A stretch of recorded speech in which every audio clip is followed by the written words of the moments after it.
नमस्कार। मैं हूं कुमार गजेंद्र। जनपथ ऑन द स्पॉट में आपका स्वागत है। हमारे एक दूसरे social media platform podcast with Kumar Gajendra में भी आपका स्वागत है, जहां आप हमें सुन सकते हैं। देश के अंदर बल्कि पूरी दुनिया के अंदर सबसे चौंकाने वाली जो खबर है वो है अमेरिका के पूर्व राष्ट्रपति डोनाल्ड ट्रंप पर हमले की। जी हां, पेंसिल्वेनिया के अंदर अमेरिका के पूर्व राष्ट्रपति डोनाल्ड ट्रंप के ऊपर ऐसा हमला हुआ है जिसने पूरी दुनिया को हिलाकर रख दिया है। ये खबर सुनने के बाद पूरी दुनिया के जो टीवी चैनल थे, जो अखबार थे, जो खबरों के जो संस्थान थे, वो एक बार को उन्हें भी विश्वास नहीं हुआ कि इतनी बड़ी बात कैसे हो सकती है, और वो भी अमेरिका जैसे शहर देश के अंदर, जहां पर सुरक्षा एजेंसियां हाई अलर्ट पर रहती हैं हमेशा, और सीक्रेट सर्विस के लोग इतने ज्यादा अलर्ट हैं कि समय से पहले उन्हें कई चीजों का पता लग जाता है। लेकिन आज दौर बदल चुका है और इस दौर के अंदर सीक्रेट सर्विस के लोग या पुलिस के लोग जितनी चालाकी बरतते हैं, उससे ज्यादा आपराधिक प्रवृत्ति के लोग अपनी चालाकियों से उन्हें धता बता देते हैं। और अमेरिका जैसे देश के अंदर जहां बंदूक कल्चर हो, उसने तो सचमुच पूरी दुनिया को हिलाकर रख दिया है। जो अमेरिका पूरी दुनिया पर बादशाहत की बात करता है, वो अपने ही पूर्व राष्ट्रपति की रक्षा अगर ना कर पाए तो यह अपने आप में बहुत शर्म की बात भी है। शर्म की बात यह भी है कि आखिर हमास के फेल हो जाने के बाद जब हम इजराइल के अंदर हमास के फेलियर को के ऊपर सुरक्षा सवाल उठा रहे थे, तरह तरह के सवाल उठा रहे थे कि आखिर हमास जैसी एजेंसी कैसे फेल हो सकती है, तो आज सवाल यह भी उठता है कि आखिर सीआईए जैसी एजेंसी कैसे फेल हो सकती है, या जितनी सीक्रेट सर्विस थी अमेरिका के अंदर, आखिर वो फेल कैसे हो सकती है। इतना बड़ा हमला हो गया। हमले के कई पहलू हैं, अभी जांच शुरुआती दौर में है, और जब जांच सामने आएगी तो पता चलेगा कि आगे हुआ क्या। लेकिन जो सबसे बड़ी बात है, जिसका लब्बो लुबाब अगर आप सुनेंगे तो आप हैरान रह जाएंगे। ये खबर, दरअसल खबर यहीं से है। जो क्रूक्स था, जो हमलावर है,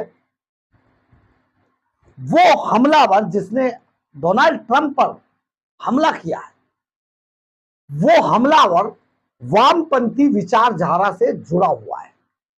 यानी कि आप समझिए, देश और दुनिया के अंदर जो वामपंथी विचारधारा है वो किस कदर से खतरनाक होती जा रही है, और हमेशा से खूनी खेल खेलने वाली ये विचारधारा आज देश और दुनिया के अंदर एक बार फिर से एक्टिव मोड में नजर आ रही है। हम आपको इसमें जो अभी जो बात निकल के सामने आ रही है कि ये जो हमलावर था, जिसका नाम मैथ्यू क्रूक्स बताया जा रहा है, ये आखिर किस तरीके से इस विचारधारा से प्रेरित था। अभी इसके पीछे ग्रुप है कोई नहीं है, ये तो अभी कह पाना बहुत मुश्किल है। लेकिन सबसे बड़ी बात है विचारधारा की। ये जो विचारधारा का गेम चल निकला है पूरी दुनिया के अंदर, आखिर इस विचारधारा की वजह से पूरी दुनिया के अंदर खूनी खेल खेला जा रहा है। ये विचारधारा ही है कि पूरी दुनिया को तबाह करने पे तुली है, और किस तरीके से ये आगे बढ़ रही है। अमेरिका के पूर्व राष्ट्रपति डोनाल्ड ट्रंप पर एक रैली के दौरान गोली चलाई गई, जिसमें वो बाल बाल बच गए। गोली उनको कान को छूकर निकल गई, और सोशल मीडिया पर वायरल हो रहे वीडियोस में ट्रंप पर अचानक गोली चलती है, जिससे उनके एक कान से खून निकलने लगता है। घटना के बाद हमलावर को मार गिराया जाता है, और उनकी पहचान भी हो गई है। अमेरिकी जांच एजेंसी एफबीआई से ने बताया कि हमलावर का नाम थॉमस मैथ्यू क्रूक्स है, और उसकी उम्र 20 साल थी। रैली में ट्रंप की सुरक्षा में के लिए तैनात किए गए सीक्रेट सर्विस ने हमलावर को चंद सेकंडों के भीतर ही ढेर कर दिया। हमलावर थॉमस क्रूक्स पढ़ाई में भी काफी अव्वल था, और मैथ्स और साइंस में इनिशिएटिव में अवार्ड भी जीत चुका था। मतलब हम आपको ये इसलिए बता रहे हैं कि वो 20 साल की उम्र का अभी नौजवान लड़का था। लेकिन आप इसमें सुनिए कि जब वो 17 वर्ष का था, जी हां, जब वो 17 वर्ष का था, तब उसने अमेरिका की एक्ट ब्लू नाम की, अमेरिका में एक राजनीतिक कमेटी है जिसका नाम है एक्ट ब्लू, और ये कमेटी वामपंथी और डेमोक्रेटिक नेताओं के लिए फंड जुटाने का काम करती है। इसी एक्ट ब्लू कमेटी को 17 साल की उम्र में 15 अमेरिकी डॉलर का दान इसी मैथ्यू क्रूक्स ने दिया था। 17 वर्ष की उम्र में 15 अमेरिकी डॉलर का दान इस एक्ट ब्लू नाम की जो राजनीतिक कमेटी है उसको दिया था। और ये राजनीतिक कमेटी वामपंथी और डेमोक्रेटिक नेताओं के लिए फंड जुटाने का काम करती है अमेरिका के अंदर। यानी कि आप समझिए कि यहां पर भी इस अमेरिकी हमले के अंदर यही वामपंथी विचारधारा एक बार फिर से एक्टिव नजर आई, जिसने डोनाल्ड ट्रंप को निशाना बनाया। हालांकि डोनाल्ड ट्रंप ने, जो अभी तक खबरें आ रही हैं उसके अनुसार हम आपको बता रहे, उन्होंने जो बाइडेन की तरफ भी इशारा किया है, लेकिन जो बाइडेन ने, जो अभी राष्ट्रपति हैं तत्कालीन अमेरिका के, उन्होंने इस पर खेद जताया है और वो अपना कहीं पर थे, वहां उस अपने प्रोग्राम को छोड़कर तुरंत वो अमेरिका की तरफ चल पड़े। अब हम इसमें आगे बताते, इस घटना के अंदर हमलावर क्रूस के पिता का भी रिएक्शन आया है। उन्होंने न्यूज चैनल CNN से बातचीत में कहा कि वह यह पता लगाने की कोशिश कर रहे हैं कि आखिर हुआ क्या है। 52 वर्षीय मैथ्यू क्रूस ने कहा, मैं ये पता लगाने की कोशिश कर रहा हूं, उनके पिता ने, कि आखिर हुआ क्या था, और अपने बेटे के बारे में बात करने से पहले मैं कानूनी एजेंसियों से बात करने तक का इंतजार करूंगा। FBI ने कहा कि वह हमले के पीछे मकसद का पता लगाने के लिए काम कर रही है। वहीं वोटर रिकॉर्ड से पता चलता है कि हमलावर क्रूक एक रजिस्टर्ड रिपब्लिकन था। आगामी 5 नवंबर का चुनाव में वो पहली बार जब क्रूक्स राष्ट्रपति पद की दौड़ में मतदान करने के लिए पर्याप्त उम्र का होता, तब उसने ये काम किया। क्रूक्स बटलर में गोलीबारी की जगह से लगभग 1 घंटे की दूरी पर रहता था और उड्डयन प्रशासन ने रविवार को कहा कि उसने विशेष सुरक्षा कारणों से बैथेल पार्क के ऊपर हवाई क्षेत्र को बंद कर दिया था। अब आप समझिए, 2021 के अमेरिकी चुनाव आयोग की फाइलिंग के अनुसार जब क्रूक्स 17 वर्ष का था तो उसने एक्ट ब्लू को 15 अमेरिकी डॉलर का दान दिया था। यह एक राजनीतिक कमेटी है जो वामपंथी और डेमोक्रेटिक नेताओं के लिए पैसा जुटाती है। यह दान प्रोग्रेसिव टर्नआउट प्रोजेक्ट के लिए निर्धारित किया गया था, जो एक राष्ट्रीय समूह है जो डेमोक्रेटिक्स को वोट देने के लिए रैली करता है। पिट्सबर्ग में ट्रिब्यून रिव्यू के अनुसार थॉमस क्रूक्स ने साल 2022 में बैथेल पार्क हाई स्कूल से ग्रेजुएशन किया। एक अखबारों के अनुसार उसे national math and science initiative में से $500 का स्टार अवार्ड भी मिला। ये कितना छोटा अभी युवा लड़का था, कितना होनहार था, लेकिन हाथ में गन चली गई। और गन क्यों चली गई? यानी कि विचारधारा ने उसके हाथ में गन थमा दी। उसका एक वीडियो लेते हुए, वीडियो भी वायरल हुआ है, अवार्ड लेते हुए, डिप्लोमा लेते हुए। और हम आपको यहां पर यह भी बता देते हैं कि ये जो गन है, आप यहां पर यह भी समझिए, हम बार बार एक गहरी साजिश और विचारधारा की जो बात कर रहे हैं उसके पीछे एक तर्क है। तर्क ये है कि अगर कोई और गन होती तो ये मान लिया जाता, लेकिन जिस गन का इस हमले में आरोपी ने, जो अब नहीं है इस दुनिया में, इस्तेमाल किया, उस गन के बारे में थोड़ा सा जान लेना आप लोगों के लिए जरूरी है।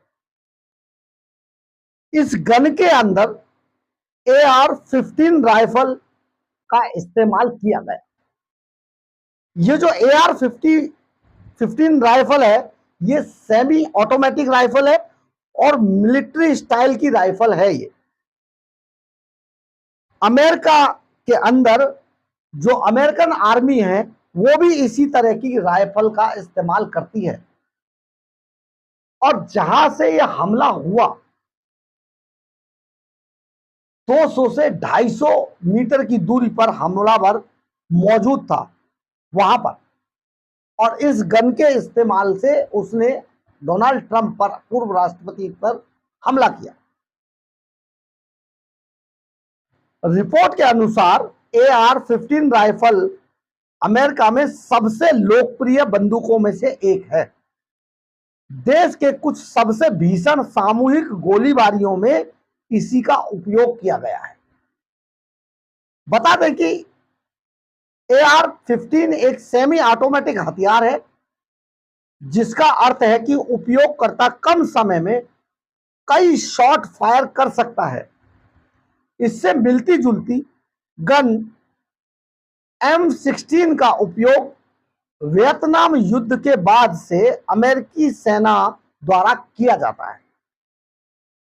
आपको हम यहां पर यह भी बता देते हैं कि हैंड गन जो होती है उससे 3 गुना अधिक स्पीड होती है इसकी। कुछ सैन्य असॉल्ट राइफलें पूरी तरीके से ऑटोमेटिक हैं। अधिकांश परिस्थितियों में नागरिकों को ऐसे हथियार रखने से प्रतिबंधित किया जाता है। AR-15 हाई स्पीड वाली गोलियां दागती है, जो हैंडगन राउंड की तिगुनी गति से चलती है और लंबी दूरी पर सटीक होती है मारने में, और आंतरिक अंगों पर व्यापक विनाशकारी घाव बनाती है। इतनी घातक हथियार था ये AR-15 राइफल। सबसे बड़ी बात यह है, 20 साल के इस युवा के पास इतना खतरनाक हथियार आया कहां से? अगर ये इतना खतरनाक हथियार है तो बहुत महंगा भी रहा होगा, तो उतना पैसा कहां से आया? फिर हमलावर को वहां तक पहुंचाया किसने? ये जगह चूज किसने की? ये अभी सवालों के जवाब आने बाकी हैं। पर आज अमेरिका में एक बार फिर से बहुत बड़ा बवाल मच गया है। अमेरिका जैसा देश आज विवादों में गिर चुका है। आपको हम यहां पर यह भी बता देते हैं, कई दशक पहले पाकिस्तान के अंदर इसी तरीके के चुनावी रैली के शो में परवेज मुशर्रफ के समय पाकिस्तान की उस टाइम सबसे डायनामाइट नेता जो बेनजीर भुट्टो हैं, उनका भी इसी तरीके से कत्ल कर दिया गया था बीच रैली के अंदर। अमेरिका में भी साल दर साल बहुत सारे राष्ट्रपति पद के लोग मारे गए हैं। जॉन कैनेडी के बारे में तो आपने सुना ही होगा। इसके अलावा हमारे यहां भी श्रीमती इंदिरा गांधी, पूर्व प्रधानमंत्री, उन्हीं के घर पे, सरकारी आवास पर गोली मारकर हत्या कर। तो इस तरीके के जो हमले हैं और इस तरीके की जो विचारधारा है, वो जिस तरीके का खूनी खेल खेलने की कोशिश हो रही है दुनिया के अंदर, सचमुच बड़ा गंभीर मुद्दा है। गंभीर इसलिए भी है कि अमेरिका की FBI जैसी जो एजेंसियां हैं, वो आखिर खुफिया एजेंसियां फेल क्यों हो रही? बड़ा सवाल। बहरहाल, अगर आपको हमारी खबर अच्छी लगे तो आप इसे लाइक, सब्सक्राइब और शेयर जरूर करें। कमेंट्स बॉक्स में अपनी राय जरूर लिखें, इससे हमें बहुत बहुत बहुत ऊर्जा मिलती है। और अगर आप हमारे चैनल पर नए हैं तो हमारे चैनल को ज्वाइन करना ना भूलें। और अगर आप हमें आर्थिक रूप से मदद देना चाहते हैं तो हमारे क्यूआर कोड को स्कैन करके या फिर हमारे सुपर थैंक्स बटन को दबाकर हमें आर्थिक रूप से मदद भी कर सकते हैं। एक बात और, अगर आप हमारे बारे में, हमारी खबरों के बारे में, हमारे चैनल के बारे में किसी तरीके की कोई राय रखते हैं तो प्लीज़ कमेंट्स बॉक्स में अपनी राय ज़रूर लिखें। कई बार हम आपकी राय से अपनी राय बनाते हैं, कई बार हम आपकी राय को अपनी खबरों में आपके नाम के साथ शामिल करते हैं। जय हिंद, जय भारत।